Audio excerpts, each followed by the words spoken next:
إن الحمد لله نحمده ونستعينه ونستغفره ونعوذ بالله من شرور أنفسنا ومن سيئات أعمالنا. من يهده الله فلا مضل له ومن يضلله فلا هادي له وأشهد أن لا إله إلا الله وحده لا شريك له وأشهد أن محمدا عبده ورسوله. يا أيها الذين آمنوا اتقوا الله حق تقاته ولا تموتن إلا وأنتم مسلمون. يا أيها الناس اتقوا ربكم الذي خلقكم من نفس واحدة وخلق منها زوجها وبث منهما رجالا كثيرا ونساء واتقوا الله الذي تساءلون به والأرحام إن الله كان عليكم رقيبا. يا أيها الذين آمنوا اتقوا الله وقولوا قولا سديدا يصلح لكم أعمالكم ويغفر لكم ذنوبكم ومن يطع الله ورسوله فقد فاز فوزا عظيما. أما بعد فإن أصدق الحديث كتاب الله وأحسن الهدي هدي محمد صلى الله عليه وسلم وشر الأمور محدثاتها وكل محدثة بدعة وكل بدعة ضلالة وكل ضلالة في النار. محترم حاضرین، سامعین، سامعات، آج کا موضوع ہے اہانت رسول صلی اللہ علیہ وسلم کی سنگینی اور گستاخوں کا انجام. اللہ کے رسول صلی اللہ علیہ وسلم نہ صرف اس امت کے نبی ہیں بلکہ تمام انبیاء کے امام ہیں، اور اللہ کے نبی، اللہ کی کسی بھی نبی کی شان میں نازیبا کلمات کہنا یہ بہت سنگین گناہ ہے. لیکن جب بات ہو اللہ کے نبی صلی اللہ علیہ وسلم کی، آخری نبی کی، امام الانبیاء کی، تو یہ سنگینی اور بڑھ جاتی ہے، کیونکہ اس دھرتی پر، اس روئے زمین پر ہمارے نبی صلی اللہ علیہ وسلم سے افضل اور بہتر کوئی شخصیت پیدا نہیں ہوئی، چاہے وہ عام انسان ہو، چاہے ولی ہو، چاہے بزرگ ہو، چاہے نبی ہو. تمام انسانوں میں، تمام بزرگان دین میں، تمام انبیاء میں، پوری انسانیت میں سب سے افضل ترین ذات اللہ کے رسول صلی اللہ علیہ وسلم کی، تمام انبیاء کے سردار ہیں. قیامت کے دن جب پوری انسانیت اللہ کے سامنے حاضر ہوگی اور لوگ یہ امید لگائے ہوں گے کہ کوئی ہماری سفارش کر دے، تو دوسرے جتنے انبیاء ہیں وہ معذرت کر لیں گے. اللہ رب العالمین کی وہ ہیبت ہوگی، وہ جلال ہوگا کہ جو دوسرے عام انسان، جانے دیجیے دوسرے انبیاء علیہ السلام، وہ بھی معذرت کر لیں گے اور سب کہیں گے کہ آخری نبی کے پاس جائیں، وہی سفارش کر سکتے ہیں. اور پھر لوگ اللہ کے نبی صلی اللہ علیہ وسلم کے پاس آئیں گے اور اللہ کے نبی صلی اللہ علیہ وسلم اس وقت سفارش کریں گے، اللہ تعالیٰ سفارش قبول کرے گا. یہ آپ صلی اللہ علیہ وسلم کا مقام و مرتبہ ہے. ایسے عظیم الشان نبی کے خلاف اگر کوئی زبان کھلتا ہے تو دنیا میں بھی بہت بھیانک عذاب کا گرفتار ہو سکتا ہے، اور آخرت میں تو بچنے کا سوال ہی نہیں ہے. اور ہمارے نبی صلی اللہ علیہ وسلم پر جو ایمان لانے والے ہیں ان سے آپ دیکھیں بطور خاص یہ مطالبہ ہے. صحیح بخاری کی حدیث ہے، عن انس بن مالک رضی اللہ تعالی عنہ قال قال رسول اللہ صلی اللہ علیہ وسلم لا یؤمن احدکم حتی اکون احب الیہ من والدہ وولدہ والناس اجمعین. صحیح بخاری کی حدیث ہے. ابو ہریرہ رضی اللہ عنہ حدیث کے راوی ہیں، کہتے ہیں کہ اللہ کے رسول صلی اللہ علیہ وسلم نے فرمایا کہ تم میں سے کوئی بھی شخص اس وقت تک مکمل مومن نہیں ہو سکتا ہے جب تک کہ میں اس کے یہاں اس کے بچوں سے بھی زیادہ، اس کے ماں باپ سے بھی زیادہ اور اس کے تمام لوگوں سے بھی زیادہ محبوب نہ ہو جاؤں. تو ہم مسلمانوں کا یہ عقیدہ ہے کہ اگر ہم اس پوری دنیا میں اپنے دلوں میں اللہ کے نبی سے زیادہ کسی کو محبوب مانتے تو ہمارا ایمان ہی نہیں ہے. ہمارے مومن ہونے کے لیے، ہمارے کامل مسلم مومن ہونے کے لیے ہم پر یہ لازم ہے کہ ہماری نظر میں اللہ کے نبی صلی اللہ علیہ وسلم سے بڑی شخصیت کسی اور کی نہیں ہونی چاہیے. اور اللہ کے نبی صلی اللہ علیہ وسلم کی شخصیت ہمارے دلوں میں کس طرح سے بڑی ہونی چاہیے اور کس طرح سے اللہ کے رسول کا مقام ہمارے دلوں میں ہونا چاہیے، یہ اگر جاننا ہو تو صحابہ کرام رضی اللہ عنہم کی سیرت پڑھیں کہ کس طرح سے قدم قدم پر انہوں نے اللہ کے نبی صلی اللہ علیہ وسلم کے لیے جان نچھاور کی ہے۔ آپ صلی اللہ علیہ وسلم کی ایک اشارے پر مرنے کے لیے بھی تیار ہیں، مارنے کے لیے بھی تیار ہیں۔ تو صحابہ کرام رضی اللہ تعالیٰ عنہم، ان کے سامنے اگر کسی نے اونچی زبان میں بات بھی کی تو صحابہ جو پہرا لگائے ہوئے کھڑے ہوتے تھے اور اللہ کے رسول کی حفاظت میں کھڑے ہوتے تھے، وہ فوراً اجازت مانگتے تھے، اللہ کے نبی آپ اشارہ کریں ہم اس کی گردن اتار دیں گے۔ وہ صحابہ کرام رضی اللہ تعالیٰ عنہ جنہوں نے اللہ کے نبی صلی اللہ علیہ وسلم کے سامنے کھڑے ہوتے ہوئے کسی کو اونچی زبان میں بات کرنے کی بھی اجازت نہیں دی ہے، گستاخی تو بہت دور کی بات ہے۔ اور ان کا کوئی قریبی ہو، کوئی رشتہ دار ہو، اگر اس کے بارے میں سنا انہوں نے کہ ہمارے نبی کے خلاف اس نے کچھ کہا ہے، تو سب سے پہلے انہوں نے خود اپنے رشتہ دار کو ٹھکانے لگایا یا اس کے خلاف کارروائی کرنے کی اللہ کے نبی صلی اللہ علیہ وسلم سے اجازت طلب کی۔ ایک نابینا صحابی سے، اور سنن نبی داؤد کی روایت ہے، ان کی ایک وادی تھی، ان کے خوبصورت بچے بھی تھے اس سے، لیکن اللہ کے نبی صلی اللہ علیہ وسلم کی شان میں بدتمیزی کی، انہوں نے اس کو مار دیا۔ یہ پورا واقعہ ہے، اور اسے بہت ساری مثالیں ہیں کہ اللہ کے نبی صلی اللہ علیہ وسلم کے خلاف اگر کسی بھی صحابی نے کسی کے تعلق سے سنا تو اسے بالکل برداشت نہیں کیا۔ بعض صحابہ کرام کو تو سزائے موت دی جانے لگی، اور دشمنوں نے کہا کہ اب تو تم کو لگتا ہوگا کہ تمہاری جگہ پہ محمد آئے، تم چھوٹ جاؤ۔ تو انہوں نے کیا جواب دیا؟ ہم تو یہ بھی نہیں چاہتے ہیں کہ ہماری جان بخش دو اور اس کے بدلے میں ہمارے نبی کے پاؤں میں ایک چھوٹا سا کانٹا بھی چبھے، یعنی کانٹا نبی کے پاؤں میں چبھ جائے، اس کے بدلے ہم کو چھوڑ دیا جائے، ہمیں یہ گوارا نہیں، ہمیں مر جانا گوارا ہے، لیکن اپنی زندگی کا سودا کرنا اس بات سے کہ نبی کو تھوڑی سی تکلیف ہو، یہ ہمیں گوارا نہیں۔ یہ صحابہ کرام تھے رضی اللہ تعالیٰ عنہ، یہ مقام تھا۔ اس کو کہتے ہیں نبی سے اپنی جان سے بھی زیادہ محبت کرنا، اپنی اولاد سے بھی زیادہ محبت کرنا، اور اپنے والدین سے بھی زیادہ محبت کرنا۔ تو یہ جو حدیث ہے، اس حدیث پر عمل کر کے صحابہ کرام نے دکھایا ہے، ہماری بھی ذمہ داری ہے کہ ہم اس حدیث پر عمل کریں، اور ہر معاملے میں اللہ کے نبی صلی اللہ علیہ وسلم کی شخصیت کو، آپ کی ذات کو اپنی نظر میں تمام انسانوں میں سب سے زیادہ محبوب سمجھے۔ آگے بڑھتے ہیں، اب بات کرتے ہیں کہ اہانت رسول سے متعلق۔ تو اس سلسلے میں سب سے ایک بہت ہی بنیادی نقطہ ہے، بہت ہی اہم بات ہے، جس سے بہت سارے لوگ غافل ہوتے ہیں اور سمجھ نہیں پاتے ہیں، اس کو سمجھنا بہت ضروری ہے۔ سب لوگ اس نقطے کو غور سے سنیں اور سمجھنے کی کوشش کریں۔ ایک چیز ہے توہین، اللہ کے نبی صلی اللہ علیہ وسلم کی توہین یا کسی کی بھی توہین، اور ایک چیز ہوتی ہے تردید، یعنی ان کی بات کو نہ ماننا۔ تو تردید میں اور توہین میں فرق ہے، یہ ہمیشہ ذہن میں رکھیں کہ کسی کی بات کو ریجیکٹ کر دینا، کسی کی بات کو نہ ماننا، یہ جرم نہیں ہے۔ ہر آدمی آزاد ہے، لا اکراہ فی الدین، اسلام میں کوئی زبردستی نہیں ہے۔ اللہ کی بات کسی کو نہیں ماننا، مت مانے۔ ہمارے نبی صلی اللہ علیہ وسلم کی کوئی بات اس کو نہیں ماننی، مت مانے، اس کی مرضی، اللہ کے حساب و کتاب ہوگا۔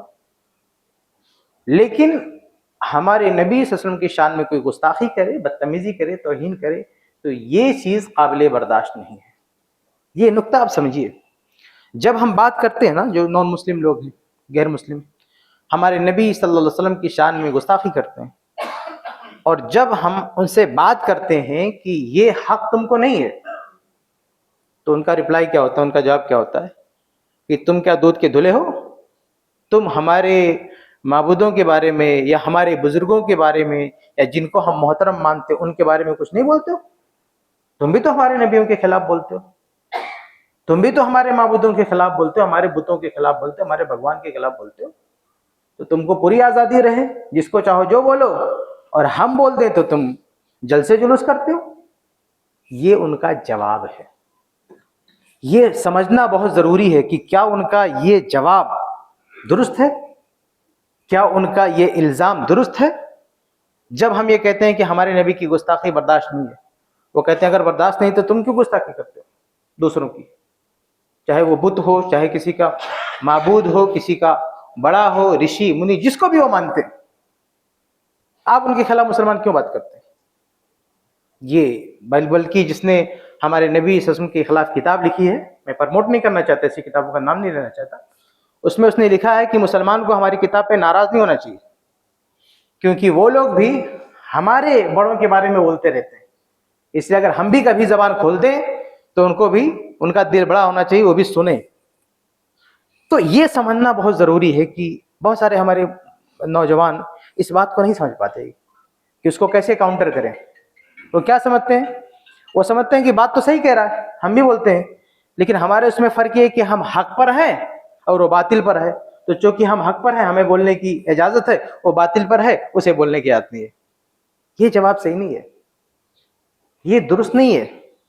صحیح بات یہ ہے کہ اسلام میں ہم جو کرتے ہیں دوسرے معبودوں کے تعلق سے یا دوسرے مذہب کے تعلق سے، ہماری بات صرف تردید ہوتی ہے، تردید، یعنی ہم کسی بات کو ہمیں غلط لگتی ہے ہم کہتے ہیں غلط ہے، بس ہم توہین نہیں کرتے، ہم تمہارے بڑوں کی بھی توہین نہیں کرتے، ہم تمہارے معبودوں کی بھی توہین نہیں کرتے، ہم تمہارے بتوں کی بھی توہین نہیں کرتے، جس کو پوجنا ہے تم پوجتے رہو، ہم اس کی توہین نہیں کرتے، ہمیں وہ چیز غلط لگتی ہے ہم کہتے ہیں غلط ہے، لیکن ہم توہین نہیں کرتے، ہم بدتمیزی نہیں کرتے، ہم گستاخی نہیں کرتے۔ تم بھی، یعنی ہم یہ کرتے ہیں کیا؟ رد کرتے ہیں، تم بھی رد کر دو، تم بھی کہہ دو غلط ہے اسلام، ہمیں کوئی پرابلم نہیں، تمہاری مرضی، مانو نہ مانو، لا اکراہ فی الدین، اسلام میں کوئی زور زبردستی نہیں ہے۔ تو ہم جو کر رہے ہیں ہم غلط کو غلط کہہ رہے ہیں، تم بھی کہہ دو نا، اگر یہ اسلام غلط لگتا ہے تم کہہ دو غلط، کس نے تم کو روکا ہے؟ لیکن ہم تمہارے معبودوں کی توہین نہیں کرتے، ہم گستاخی نہیں کرتے، ہم گالیاں نہیں دیتے، اس لیے تم بھی گالی نہیں دے سکتے، تم بھی بدتمیزی نہیں کر سکتے، تم بھی گستاخی نہیں کر سکتے۔ یہ سمجھنا ہم کو خود اور سامنے والے کو سمجھانا بہت ضروری ہے۔ ہمارے نبی کو گالیاں دینے والے بہت سارے لوگ کنفیوز ہیں،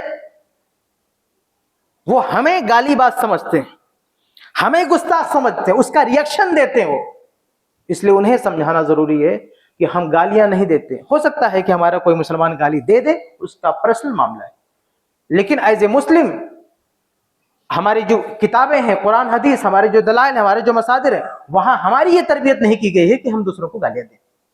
چنانچہ سب سے مقدس کتاب ہماری قرآن مجید ہے، اس میں اللہ تعالیٰ فرماتا ہے سورہ بقرہ میں، لا تسبوا الذین یدعون من دون اللہ فیسبوا اللہ عدوا بغیر علم۔ کیا ہے مسلمانوں، تم انہیں گالیاں مت دو جو اللہ کے علاوہ دوسروں کو پوچھتے ہیں۔ یہ قرآن میں اللہ نے کہا، لا تسبوا الذین یدعون من دون اللہ، اللہ کے علاوہ جن کی عبادت کی جا رہی ہے، چاہے وہ بت ہو، چاہے کوئی انسان ہو، پیر بزرگ کوئی بھی ہو، اللہ کے علاوہ جنہیں معبود بنا لیا گیا ہے، اے مسلمانوں تم انہیں گالیاں مت دو، انہیں برا بھلا مت کہو، ان کی گستاخی مت کرو، ان کی توہین مت کرو، ورنہ ہوگا کیا؟ اگر تم ایسا کرو گے وہ پلٹ کے اللہ کو گالی دیں گے، وہ تمہارے معبود کو گالی دیں گے، وہ تمہیں گالیاں دیں گے۔ تو یہ قرآن ہے، قرآن نے ہمیں یہ گائیڈ لائن دی ہے، ہمیں یہ بتایا ہے کہ ہم دوسروں کے معبود کو، دوسروں کے بزرگوں کو گالیاں نہیں دے سکتے، ہمیں اس سے روکا گیا۔ بلکہ آپ دیکھیں، معبود تو جانے دے، انسانیت کا سب سے بڑا دشمن ہم جس کو مانتے ہیں وہ شیطان، سب سے بڑا دشمن ہے۔ شیخ البانی رحمہ اللہ نے صحیح میں ایک روایت نقل کی ہے، عن ابی ہریرہ رضی اللہ تعالی عنہ قال قال رسول اللہ صلی اللہ علیہ وسلم لا تسبوا الشیطان وتعوذوا باللہ من شرہ، فرمایا کہ شیطان کو بھی گالی مت دو، شیطان کو گالی مت دو، کیا کرو؟ شیطان کے شر سے اللہ کی پناہ طلب کرو، اعوذ باللہ، اے اللہ ہم تیری پناہ طلب کرتے ہیں۔ تو شیطان کے شر سے، اس کی شر انگیزی سے پناہ طلب کرو، لیکن گالی مت دو۔ بھئی ہمارے مذہب میں تو شیطان کو بھی گالی دینے سے منع کیا گیا، ہم تمہارے معبود کو کیوں گالی دیں گے بھئی؟ ہم کیوں برا بھلا کہیں گے؟ تو یہ جو اسلام کی تعلیم ہے، کسی مسلمان نے بیوقوفی میں آ کے کچھ کر دیا اس کا مسئلہ ہے، اسے اسلام کا مسئلہ نہیں بنا سکتے۔ اسلام میں قطعاً گنجائش نہیں ہے کہ کسی اور کے معبود کو ہم گالی دیں، یہ اسلام نہیں سکھاتا۔ اسلام نے تو یہ بھی کہا کہ جس کو ہم اپنا سب سے بڑا دشمن مانتے ہیں شیطان، اسلام نے، ہمارے نبی نے کہا اسے بھی گالی مت دو۔ بلکہ یہ ہمارا اپنا وجود، ہماری اپنی ذات جو ہمارے کنٹرول میں ہے. ہمارے نبی نے کہا کہ اپنے آپ کو بھی گالی مت دو. صحیح بخاری کی حدیث عائشہ رضی اللہ تعالی عنہا عن النبی صلی اللہ علیہ وسلم قال لا يقولن احدكم خبثت نفسی ولكن ليقل لقست نفسی، رواہ البخاری. صحیح بخاری کی روایت ہے. اما عائشہ رضی اللہ تعالی عنہ روایت فرماتی ہیں کہ اللہ کے رسول صلی اللہ علیہ وسلم نے فرمایا کہ تم میں سے کوئی یہ نہ کہے کہ میرا نفس خبیث ہو گیا. کتنے سارے لوگ اپنے آپ کو گالی دے دیں گے، کوئی کام غلط ہو خود کو 4-5 گالی دے دیں گے، یہ ہو گیا وہ ہو گیا. کہا نہیں، کچھ غلطی ہو جائے تو یہ اپنے آپ کو گالیاں مت دو. خود کو بہت کہنا تو کہہ دو لقست نفسی، مجھ سے سستی ہو گئی، مجھ سے چوک ہو گئی، مجھ سے بھول ہو گئی، اس طرح کی بات کرو. بتائیے اسلام تو یہ سکھاتا ہے کہ یہ جسم جو میرا اپنا ہے، ہم اس کو گالی دیں گے تو کوئی سامنے سے آبجیکشن بھی نہیں کرے گا، کسی کو تکلیف بھی نہیں ہوگی، پھر بھی اسلام کہتا ہے کہ تم اپنے آپ کو بھی گالی نہیں دے سکتے. تو گالی کے تعلق سے اسلام کی تعلیم یہ ہے کہ تم گالی نہ دوسروں کے معبود کو دے سکتے ہو، نہ گالی شیطان کو دے سکتے ہو، حتیٰ کہ اپنے آپ کو بھی گالی نہیں دے سکتے. اسلام میں کسی کو بھی گالی دینے کی گنجائش نہیں ہے. گنجائش کیا ہے؟ آپ کسی کو غلط سمجھتے ہو غلط کہو. یہ ہے اظہار رائے کی آزادی. جو دنیا والے کہتے ہیں نا کہ ہمارا جو اوپینین ہے کسی کا بھی، اس کے اظہار کی، اس کو رکھنے کی آزادی ہونی چاہیے. اسلام بھی آزادی دیتا ہے. تمہاری کوئی رائے ہے، تمہارا کوئی فیت ہے، تمہارا عقیدہ ہے، اس کو تم اپنا سکتے ہو، اس کا اظہار کر سکتے ہو. اسلام اس میں پابندی نہیں لگاتا. اسلام بھی اپنی رائے رکھتا ہے. جو چیز غلط ہے اسلام کہتا ہے غلط کو، اس سے اسلام نہیں روکتا ہے. تو مسئلہ یہ ہے کہ توہین اور تردید دونوں میں فرق ہے. مسلمان نہ کسی کی توہین کرتا ہے، نہ مسلمان توہین برداشت کرے گا. مسلمان تردید کرتا ہے، تم بھی تردید کرو، کون روکا تم کو؟ تو ہم پر اگر کوئی الزام لگائے کہ تم بھی دوسروں کی گستاخی کرتے ہو تو ہمیں یہ الزام ایکسپٹ نہیں کرنا ہے. سمجھ رہے؟ ہمیں لوگوں کو سمجھانا ہے کہ یہ ہمارا کام نہیں ہے. اگر ہمارے کسی بندے نے کر بھی دیا تو اس کا پرسنل معاملہ ہے، ہمارے مذہب کا معاملہ نہیں ہے. یہ لوگوں کو سمجھانے کی ضرورت ہے کہ ہم دنیا میں کوئی بھی مذہب ہو، کسی بھی مذہب کے اغوا کو ہم گالی نہیں دیتے. اسلام میں اس کی بالکل گنجائش نہیں. لیکن ہم حق اور باطل دونوں کو ملا نہیں سکتے. جو حق ہے ہم کہیں گے یہ حق ہے، اور جو باطل ہے غلط ہے اس کو کہیں گے کہ بھئی یہ غلط ہے. تم بھی کہہ سکتے ہو یہ حق ہم تمہیں بھی دیتے ہیں، ہم تمہیں بھی یہ حق دیتے ہیں. تمہیں اسلام صحیح نہیں لگتا مت قبول کرو، کون تم کو منع کیا؟ لا اکراہ فی الدین. اسلام میں کوئی زور زبردستی نہیں ہے. تو یہ تردید اور توہین کا جو فرق ہے نا، اس معاملے میں یہ سمجھنا ضروری ہے. بہت سارے لوگ جو اللہ کے نبی صلی اللہ علیہ وسلم کے خلاف بولتے ہیں، زبان درازی کرتے ہیں، تو کہیں نہ کہیں ان کے دلوں میں یہ بھی ہے کہ ہم ان کو گالی دیتے ہیں، اس کا وہ ریئیکشن دیتے ہیں، تو ہمیں ان کو سمجھانا ضروری ہے. ہم ایسا نہیں کرتے. ہمیشہ تیش میں آ کے، غصے میں آ کے کوئی خطرناک قدم اٹھانا ہی مسئلے کا حل نہیں ہوتا ہے. ایک آدمی کنفیوز ہے، غلط فہمی کا شکار ہے، اس کی غلط فہمی دور کرو، اس کو سمجھاؤ بھائی کیوں گالی دے رہا ہے، کیا پرابلم ہے تیری. اگر اس کی سمجھ میں آئے تو ہو سکتا ہے کہ رک جائے. اگر کوئی معاملہ پورا امن طریقے سے حل ہو سکتا ہے، بغیر کسی وائلنس کے کوئی معاملہ نتیجے تک پہنچ سکتا ہے، حل ہو سکتا ہے، اس کا خاموشی کے ساتھ پرامن طریقے سے اس کا حل نکالو. یہ تو بہرحال میں کہنے کا مطلب ہے کہ یہ جو فرق ہے تردید و توہین کا، اسے ہم کو خود سمجھنا چاہیے اور دوسروں کو بھی سمجھانا چاہیے. آگے بڑھتے ہیں. دیکھیے توہین، انبیاء علیہ السلام کی توہین، یہ جو حرکت ہے نبیوں کی توہین کرنا، یہ کوئی نئی چیز نہیں ہے. انسانیت میں یہ کوئی ایسا نہیں ہے کہ پہلی بار ہو رہا ہے. جب سے انبیاء اور رسول کا سلسلہ شروع ہوا ہے تب سے یہ چیز چل رہی ہے. سب سے پہلے نبی کون آئے؟ یعنی اصلاح کے لیے وہ تو آدم علیہ السلام آئے تھے. آدم علیہ السلام آئے تھے تو کوئی قوم تو تھی نہیں.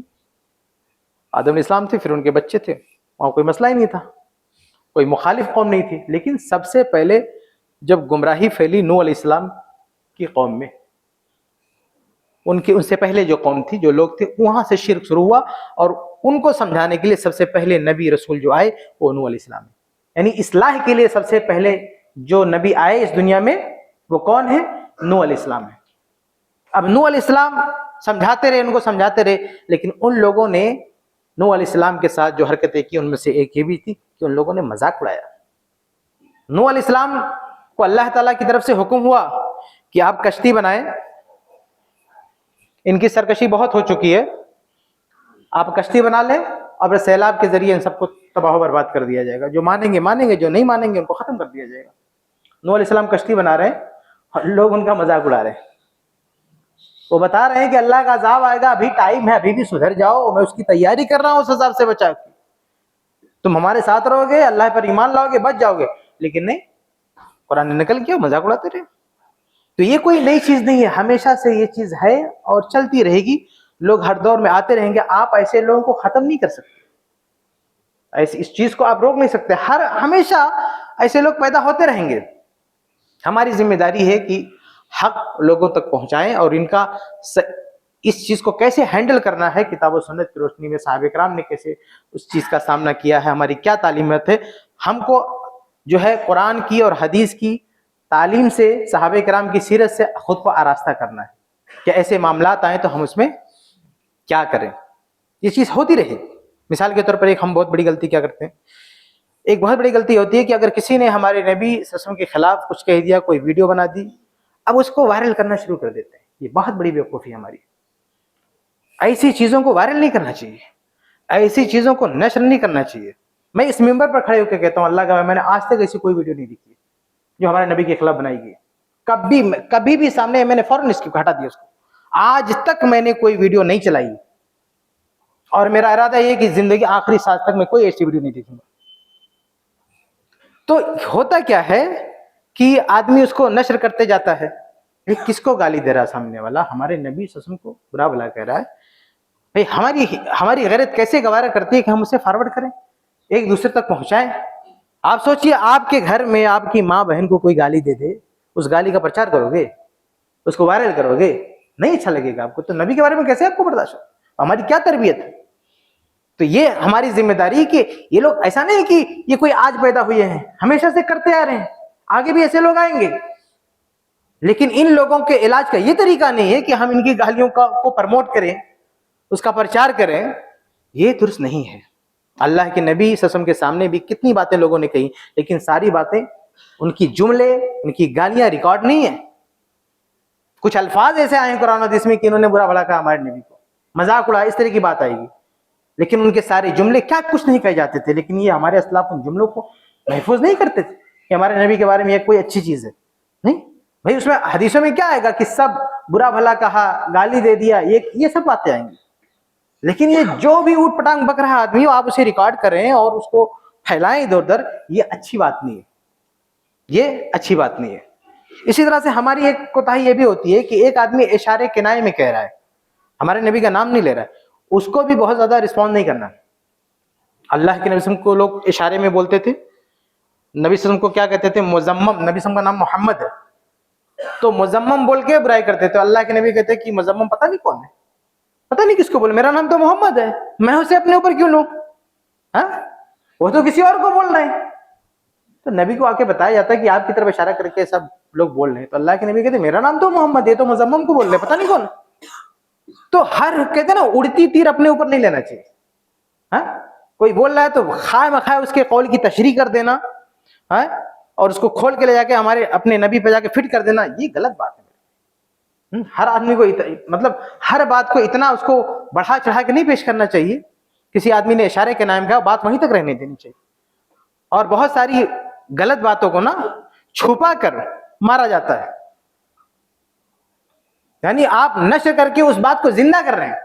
ایک آدمی جس کی کوئی حیثیت نہیں، اس کی کوئی اوقات نہیں ہے، اس کا کوئی مقام و مرتبہ نہیں، وہ ہمارے نبی کا نام لے کے مشہور ہو جاتا ہے، ہیرو بن جاتا ہے وہ. تو یہ ہمارا رویہ ٹھیک نہیں. ہم ان کو پروموٹ کریں، اس کو ہیرو بنا رہے ہیں، جس کی کوئی حیثیت نہیں، کوئی اوقات نہیں. اس کے گھر کا کتا بھی نہیں اس کو پوچھتا ہے، اور اس نے ہمارے نبی کو گالی دے دیا، ہم اس کو چمکا دیتے ہیں. کیا طریقہ ہمارا کہ ہر للو پنجو کوئی بھی کھڑا ہو کے کچھ بھی بول دیا، ہم اس کو ہیرو بنا دیے؟ نہیں، ایسے آدمی کو اگنور کرو.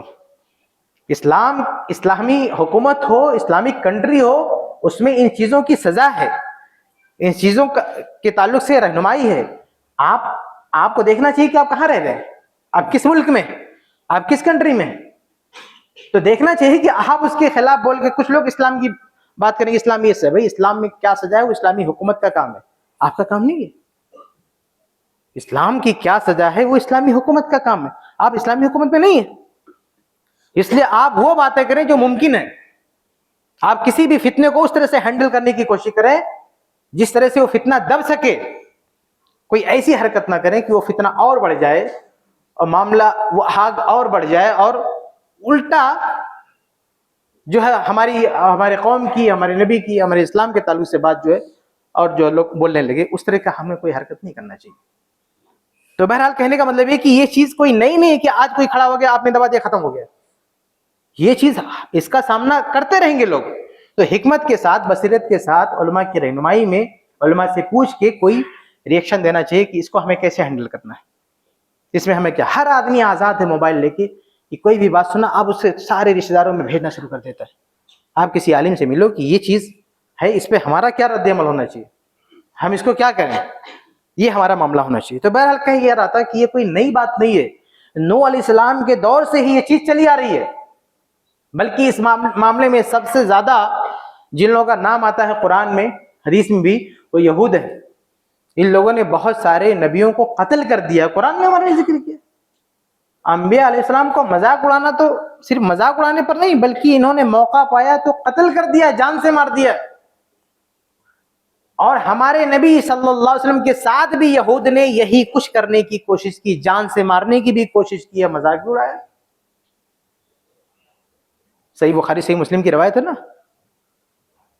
کہ ایک یہودیہ عورت، امرأۃ یہودیہ اتت النبی صلی اللہ علیہ وسلم بشاۃ مسمومہ، کہ ایک یہودی عورت گوشت میں زہر ڈال کے اللہ کے نبی صلی اللہ علیہ وسلم کے سامنے لاتی ہے، تحفے میں دیتی ہے، اور اللہ کے نبی اس کو کھا لیتے ہیں. ارادہ تھا قتل کرنے کا، جان سے مارنے کا، لیکن وہ تو اللہ رب العالمین نے معجزانہ طریقے پہ، حیرت انگیز طریقے پہ اللہ تعالیٰ نے بچا لیا. ورنہ وار تو کر دیا تھا دشمن نے، اس وار سے کوئی بچنے والا نہیں تھا. چنانچہ اسی گوشت کو ایک اور صحابی نے کھا لیا، تب وہ جگہ پہ ختم ہو گئی. اللہ کے نبی بچ گئے کیونکہ اللہ نے بچا لیا. جس اللہ نے ابراہیم علیہ السلام کو آگ میں ڈالنے کے بعد بچا لیا، یہ زہر سے بچانا کون سی بڑی بات ہے. لیکن وار تو کر دیا تھا نا، جان سے مارنے والا وار تو ہو گیا تھا ان کی طرف سے، وہ تو اللہ نے بچایا نا. ورنہ انہوں نے کوئی کمی رکھی، کوئی کسر چھوڑی انہوں نے مارنے کی. اور صرف یہی نہیں کہ جان سے مارا، اس کے علاوہ صحیح بخاری کی روایت ہے نا، عائشہ رضی اللہ تعالیٰ عنہ فرماتی ہیں کہ یہودی آئے اور اللہ کے نبی سے کیا کہتے ہیں، السلام علیکم. نہیں، زبان دبا کے السلام علیکم، سننے میں لگتا ہے السلام علیکم کر رہے ہیں. تو عربی میں سام کا مطلب موت ہوتا ہے اور سلام کا مطلب سلامتی ہوتا ہے. السلام علیکم تم پر سلامتی ہو، اور السلام علیکم تمہاری بربادی ہو، تمہاری تباہی ہو. تو اما عائشہ رضی اللہ تعالی عنہا تھیں، اللہ کے نبی صلی اللہ علیہ وسلم موجود ہیں، یہ یہودی آتے ہیں اور کہتے ہیں السلام علیکم. تو اما عائشہ رضی اللہ تعالیٰ سن لیتی ہیں. تو اما عائشہ پلٹ کے بولتی ہیں وعلیکم السلام واللعنت، تم پر موت ہو، تم پر اللہ کی لعنت ہو. تو اللہ کے نبی سمجھاتے ہیں، بولتے ہیں عائشہ یہ تم کیا کہہ رہی ہو؟ تو کہا اللہ کے نبی آپ نے سنا نہیں ہو کیا کہہ رہا ہے، وہ سام کہہ رہا ہے. اللہ کے نبی نے کہا کہ میں نے سن لیا، لیکن میں نے جواب بھی تو دے دیا. میں نے کہا وعلیکم، سیم ٹو یو. جب کوئی مسلمان سلام کرتا ہے تو ہمارا جواب کیا تھا وعلیکم السلام. وہ کہتا ہے تم پر سلامتی، تو ہم کہتے ہیں تم پر بھی سلامتی. لیکن جب یہ یہودی لوگ آ کے نبی کو سلام کرتے تھے، زبان کو توڑ کے سلام کی جگہ سام بولتے تھے، تو اللہ کے نبی کہتے وعلیکم. تو اللہ کے نبی نے کیا کہا، اما عائشہ کو سمجھایا، کہا دیکھو انہوں نے جو کچھ بھی کہا ہے کھل کر نہیں کہا ہے، تھوڑا ٹیڑھا میڑھا بولا ہے. ہم نے بھی تو کہہ دیا وعلیکم سیم ٹو یو، آگے ہم نے کوئی لفظ ہی نہیں بولا، وعلیکم کہا. اچھا، اس میں ایک باریک تعلیم ہمارے لیے، باریک نکتہ ہے ہمارے لیے، کیسی تربیت ہے کہ کوئی کھل کر نہیں بول رہا ہے تو ہمیں بھی کھل کے مخالفت میں نہیں آنا چاہیے. ہاں، آدمی دیکھیے کس طرح سے چوری کر رہا ہے، السلام کو توڑ کے السلام بول رہا ہے. اللہ کے نبی نے خاموشی سے وعلیکم کہہ دیا، ختم، اس کو ایشو نہیں بنایا. اما عائشہ رضی اللہ تعالی عنہا نے سختی سے جواب دیا، روکا، کہا عائشہ ایسا مت کرو، اس نے جو کچھ کہا تھا میں نے ریپلائی دے دیا ہے، میں نے کہہ دیا وعلیکم سیم ٹو یو. اب وہ جانے کیا کہا تھا اس نے کیا کہا تھا وہ جانے، ہم نے تو کہہ دیا وعلیکم. اس سے پتہ چلتا ہے کہ ایک آدمی کھل کر نہیں بول رہا ہے تو ہم کیوں کھل کے بول رہے ہیں. تعلیم ہے کہ نہیں اس میں کہ اگر نبی پر کوئی کھل کے نہیں بول رہا ہے, صراحت میں اشارے کے نائم بات کر رہا ہے, تو کیا ضرورت ہے کہ اس کو زبان دینے کی, اس کو صراحت کرنے کی, اور خواہ مخواہ اس کو جو ہے بات کو بتنگڑ بنائے گی. ایک آدمی کی جرات نہیں, ہمت نہیں ہے بولنے کی کھل کے, تو مرنے دو اس کو نا, پے کرنے دو اس کو. ہمیں کیا پڑی کہ ہم جا کے اس کی تشریح کریں کہ اس کی یہ مراد ہے, یہ کہنا چاہتا ہے, وہ کہنا چاہتا ہے.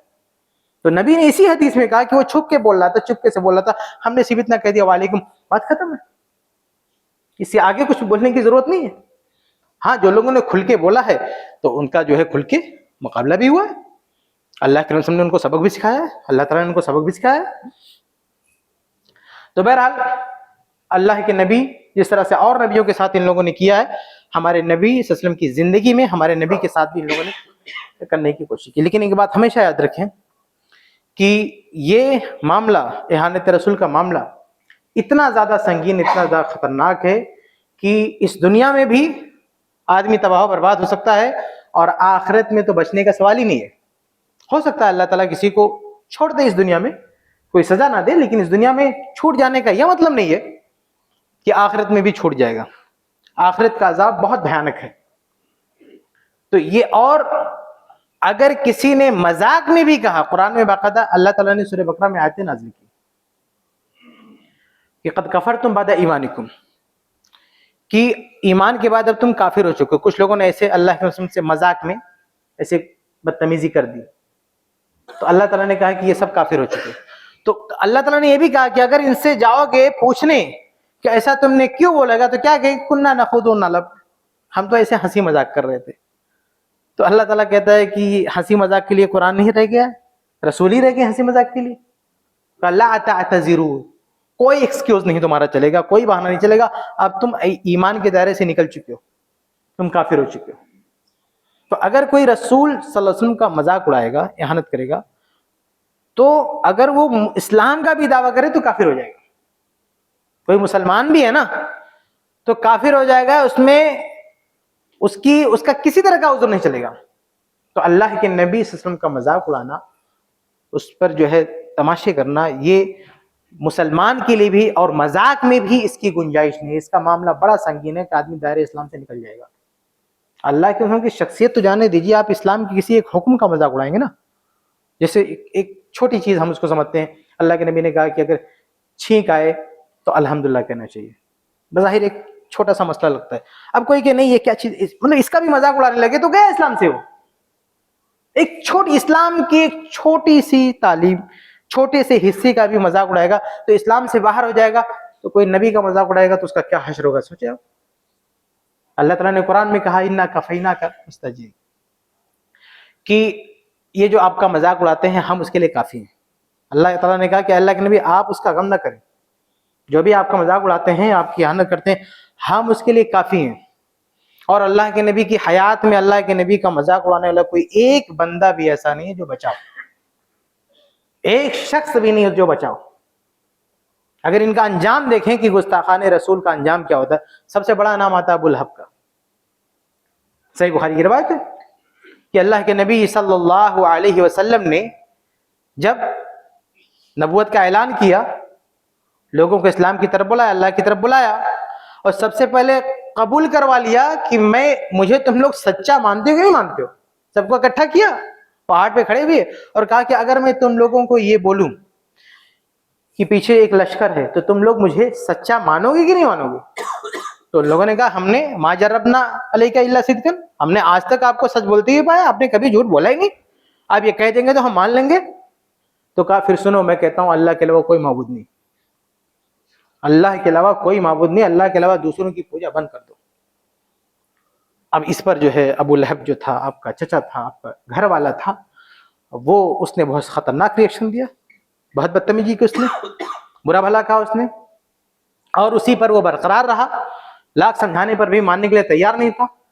صرف انکار کرنا مسئلہ نہیں تھا, انکار تو بہت سارے لوگوں نے کیا, انکار کرنے کے ساتھ ساتھ بدتمیزی بھی کر رہا, اللہ کے نبی صلی اللہ علیہ وسلم کی توہین کر رہا ہے, اٹھ پٹانگ بک رہا ہے.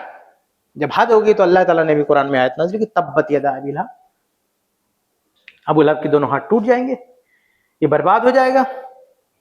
اور اللہ کا کرنا ایسا ہوا کہ یہ شخص, آپ دیکھیں کہ اس کی کیسی مت ماری گئی, یہ اپنے آپ کو نبی کا سب سے بڑا دشمن ظاہر کر رہا تھا اور نبی صلی اللہ علیہ وسلم کو تکلیف دینے کی ہر ممکن کوشش کر رہا تھا.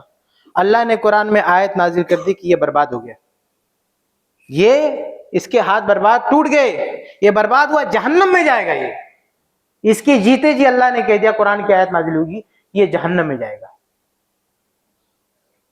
اگر یہ چاہتا تو کہہ دیتا میں ایمان لاتا ہوں, جھوٹ میں کہہ دیتا میں ایمان لاتا ہوں. پھر کیا ہوتا؟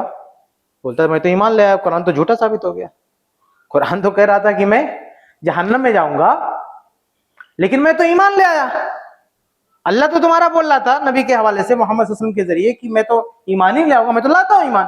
یہ چاہتا تو بول سکتا تھا, لیکن اللہ کی طاقت, اللہ کی قدرت, اللہ نے اس کے دل کو لاک کر دیا تھا. دشمن بہت بڑا تھا, لیکن دشمنی میں بھی یہ نہیں بول سکا, نفاق میں بھی, یعنی اوپر سے بھی یہ نہیں بول سکا کہ میں ایمان لاتا ہوں. اور بالآخر کیا ہوا؟ اس کا جسم سڑنے لگا اور بہت بری موت مرا. اس کے بچوں نے بھی اس کو دفن نہیں کیا, اٹھا کے پھینک دیا اس کو. اسی دنیا میں اس کا انجام ہوا. یہ اب ایسا نہیں اللہ کے نبی صلی اللہ علیہ وسلم نے کوئی کاروائی نہیں کی, یعنی ہمارے نبی نے اس کے ساتھ کچھ نہیں کیا, اللہ نے کیا جو کرنا تھا. بہت ہی جو ہے دردناک موت ہوئی اس کی, اور یہ تو دنیا میں مرنے کے بعد تو اور بھی اس کا برا حال ہوگا. تو اللہ کے نبی صلی اللہ علیہ وسلم کی توہین کرنے کا انجام کیا ہوا؟ ہدایت سے محروم ہو گیا. اس کا دل اللہ تعالیٰ نے لاک کر دیا. اتنا سب کچھ ہونے کے باوجود بھی گھر کا آدمی نبوت کا اعلان کر رہا, ایمان کی توفیق نہیں. بدتمیزی کیا اس نے. باقی گھر کے اور لوگ بھی تھے, ایمان لائے, لیکن اس شخص نے جو گستاخی کی اس کا انجام یہ ہوا کہ اللہ اس کا دل لاک ہو گیا اور یہ ہدایت سے محروم ہو گیا. یہی نہیں بلکہ اور بھی کئی لوگ. ابو جہل کا دیکھ لیں, سب سے بڑا دشمن. اس نے اللہ کے نبی صلی اللہ علیہ وسلم کے ساتھ کیا کچھ نہیں کیا, قدم قدم پر آپ کو ستایا تنگ کیا. اس کا حال کیا ہوا؟ جنگ بدر میں گیا تھا لڑنے کے لیے, اور عبد الرحمن بن عوف, صحیح بخاری کی روایت ہے کہ عبد الرحمن بن عوف رضی اللہ تعالیٰ جب جنگ میں کھڑے ہوئے, بہت معمولی تعداد تھی صحابہ کرام کی, یہ لوگ تو بہت زیادہ تھے. تو عبد الرحمن بن عوف کہہ رہے ہیں کہ میں چاہ رہا تھا کہ میرے ساتھ کچھ بڑے لوگ, بہادر لوگ کھڑے ہوں. تو کہہ رہے ہیں کہ 2 بچے آ کے کھڑے ہو گئے میرے بغل میں. عبد الرحمن بن عوف مکہ سے ہجرت کر کے مدینہ گئے تھے, تو چھوٹے چھوٹے بچے یہ کریں, ارے یہ لوگ کہاں سے آ کے کھڑے ہو گئے؟ ہاں, ارے کوئی بڑا آدمی آ کے کھڑا ہوتا, میں بچوں میں کہاں سے آ کے گر گیا میں. لیکن یہ سوچ ہی رہے تھے دل میں کہ یہ میں کہاں پھنس گیا. اتنے میں وہ بچے جو چھوٹے تھے وہ کہتے ہیں چچا آپ ابو جہل کو جانتے ہیں؟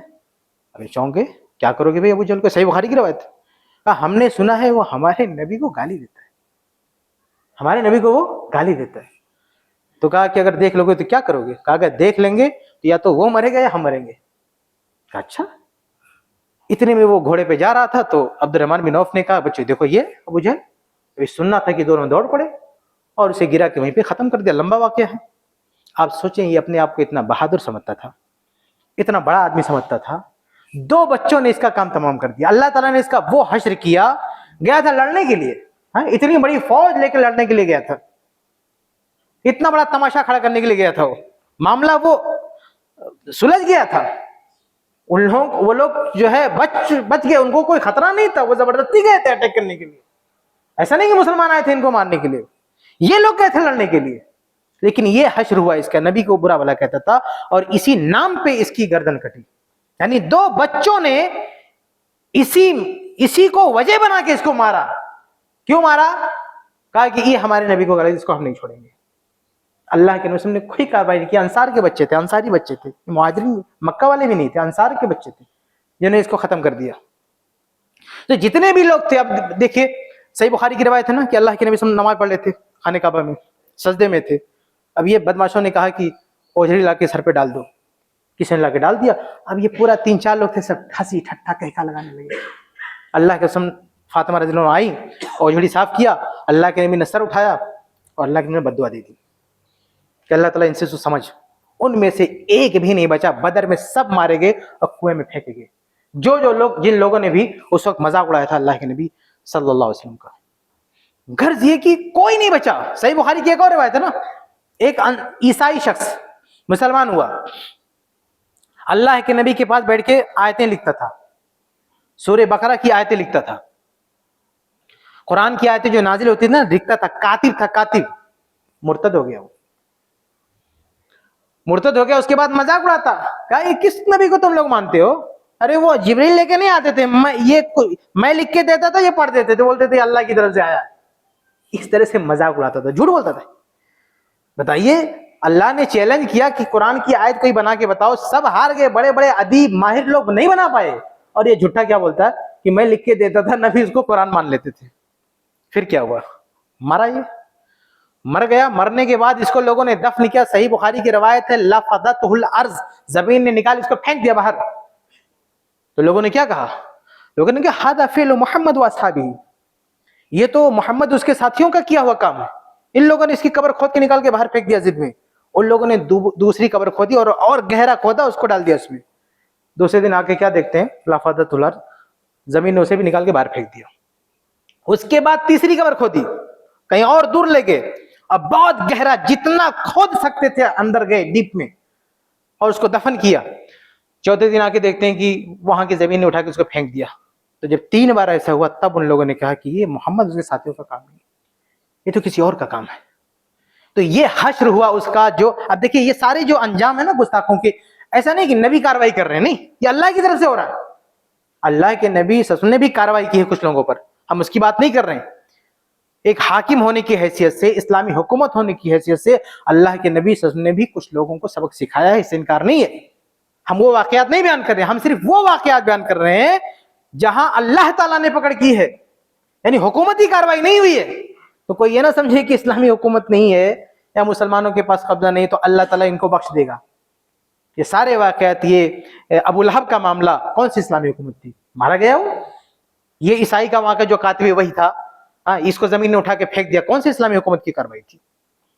تو یہ ایسے بہت سارے واقعات ہیں جنہوں نے اللہ کے نبی صلی اللہ علیہ وسلم کی شان میں کچھ کہا اور اللہ تعالیٰ نے انہیں سبق سکھا دیا. تو بہرحال کہنے کا مطلب یہ کہ نبی صلی اللہ علیہ وسلم کی شان میں اگر کوئی گستاخی کرتا ہے تو اس دنیا میں بھی اس کا انجام بہت بھیانک ہو سکتا ہے, اور مرنے کے بعد تو سوال ہی نہیں پیدا ہوتا کہ کسی طرح سے بچ جائے. اگر یہاں کسی طرح سے بچا گیا, کسی نے سپورٹ کر دیا کسی دشمن نے, مرنے کے بعد نہیں بچ سکے گا, اور کوئی کتنا بڑا بھی آدمی ہو. صحیح بخاری کی روایت ہے نا کہ اللہ کے نبی صلی اللہ علیہ وسلم نے جو خطوط بھیجے تھے اس میں ایک بادشاہ تھا, اس نے پھاڑ کے پھینک دیا, مذاق اڑایا.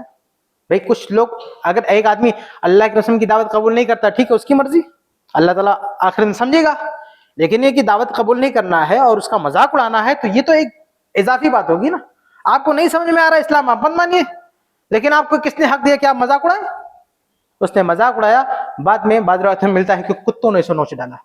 ایک اور روایت ہے نا مستدرک حاکم میں, امام حاکم نے صحیح کہا, امام ذہبی رحمہ اللہ نے بھی اس کی تائید کی ہے کہ ابو لہب کا ایک بیٹا تھا, وہ کہیں جا رہا تھا, بول رہا تھا جانے سے پہلے چلو ایک بار اللہ کے نبی کا مذاق اڑا لیتے ہیں. وہ گیا اور اوٹ پٹانگ بول کے آیا. تو اللہ کے نبی صلی اللہ علیہ وسلم نے کہا کہ تمہارا انجام اچھا نہیں ہوگا. اب یہ آ کے اپنے ابا سے بولتا ہے, ابو لہب سے, کہتا ہے کہ وہ محمد نے تو ایسا کہہ دیا.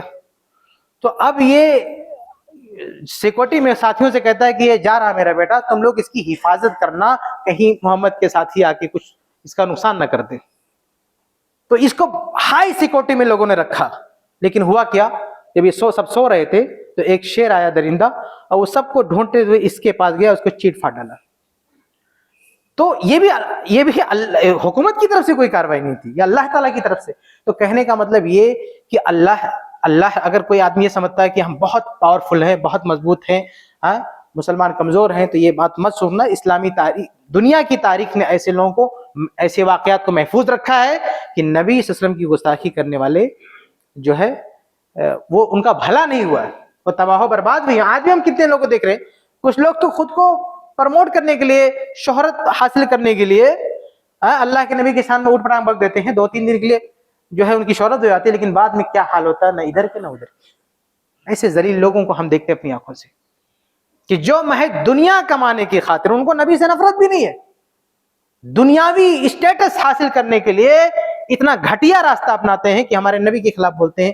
ان کا کیا حشر ہوتا ہم جانتے ہیں, ادھر سے بھی لتیا جاتے ہیں, ادھر سے بھی لتیا جاتے ہیں. نہ دنیا میں ان کو مقام ملے گا, نہ آخرت میں مقام ملے گا. بہرحال ایسے بہت سارے واقعات ہیں, ابھی ہمارے پاس وقت نہیں ہے, یعنی جنہوں نے اللہ کے نبی صلی اللہ علیہ وسلم کے خلاف گستاخیاں کی, ان کا انجام اچھا نہیں. یہ تو وہ واقعات میں بتا رہا تھا جو اللہ کے نبی کے دور کے تھے. اللہ کے نبی کے دور کے بعد بھی جن لوگوں نے اس طرح کی حرکتیں کی ہیں, ان کا بھی بڑا بھیانک انجام ہوا ہے. اللہ کے نبی تو جانے دیں, اللہ کے نبی کے صحابہ کے خلاف جو لوگ بولتے ہیں ان کا بھی انجام اچھا نہیں ہوتا. نبی کے ساتھیوں کے خلاف جو لوگ بےہودہ گوئی کرتے ہیں ان کا بھی انجام اچھا نہیں ہوتا. تو جو لوگ نبی کی گستاخی کریں گے تو ان کا کیا حشر ہوگا, جن کے بارے میں اللہ تعالیٰ نے کہا کہ اے اللہ کے نبی آپ کی جو گستاخی کر دے ہم ان کے لیے کافی ہیں, ہم ان کو دیکھ لیں گے. اللہ نے کہا ہے کہ ہم ان کو دیکھ لیں گے, تو یہ قرآن میں اللہ تعالیٰ نے کہہ دیا, تو یہ لوگ بچ نہیں سکتے. ہمیں ایک مسلمان ہونے کی نیت سے ہمارا یہ ایمان ہونا چاہیے کہ جس نے بھی زبان کھولی اس کا حشر بہت برا ہوگا. یہ ہمارا ایمان ہے. ہم گرچہ ہم اس کو کوئی تکلیف نہ دیں لیکن وہ بچ نہیں سکتا, کسی نہ کسی طریقے سے اس پر کوئی نہ کوئی آفت آنی ہے, وہ اللہ تعالیٰ کی پکڑ سے بچ نہیں سکتا کیونکہ ہمارے قرآن نے یہ کہا ہے. بہرحال خلاصہ یہ کہ یہ جو توہین رسالت کا جو مسئلہ ہے, اس مسئلے میں ہمیں پوری جو ہے حکمت کے ساتھ اس سب معاملہ جب ہمارے سامنے آئے تو علماء کے ساتھ بیٹھنا چاہیے, ان سے ملنا چاہیے کہ ہم کو کیا کرنا چاہیے, اور ہمیں ان سب واقعات کو پروموٹ نہیں کرنا چاہیے. فلاں جگہ یہ ہو گیا, اس نے یہ بول دیا, اس نے یہ بول دیا. اس لیے میں نے بھی دیکھیے اپنے اس پورے وقت میں ہم نے کسی واقعے کا ذکر نہیں کیا. کیوں؟ کسی کو پروموٹ کرنے کی ضرورت نہیں ہے, نہ کسی کو مشہور کرنے کی ضرورت ہے. ہمیں کیا کرنا چاہیے, پوری حکمت کے ساتھ, پوری سنجیدگی کے ساتھ ہم جو کر سکتے ہیں وہ کرنا چاہیے. کوئی ایسا قدم نہیں اٹھانا چاہیے جو خود ہمارے قرآن اور ہماری حدیث کی بتائی ہوئی طریقے کے خلاف ہو. خاص طور سے جو میں نے بیچ میں کہا تھا اس کو ذہن میں رکھیں, تردید اور توہین کا فرق ہمیشہ سمجھ کے رکھیں. تردید الگ چیز ہے, توہین الگ چیز ہے. ہم تردید کر سکتے ہیں اور دوسرے بھی کریں, ہمیں کوئی مسئلہ نہیں, لیکن ہم کسی کی توہین نہ کریں اور نہ توہین برداشت کریں. اور یہ بات لوگوں کو سمجھائیں کہ بحیثیت مسلمان ہم اس بات کے مجاز نہیں ہے, ہمیں اجازت نہیں ہے تمہارے معبودوں کی توہین کرنے کی, ہم نہیں کرتے, تم کیوں کرتے ہو. کنونس کرو, ان کو سمجھاؤ کہ تمہارا یہ رویہ غلط ہے, ہم نہیں توہین کرتے, تم بھی مت کرو. ہم تردید کرتے ہیں, اس چیز کو غلط مانتے, کہتے ہیں غلط ہے, تم بھی غلط کہتے ہو, کوئی پرابلم نہیں. بہرحال یہ چند باتیں تھیں. اللہ تعالیٰ سے دعا ہے اللہ تعالیٰ ہم سب کو جب تک زندہ رکھے, اسلام و ایمان پر زندہ رکھے, جب بھی موت دے ایمان پر موت دے. آمین.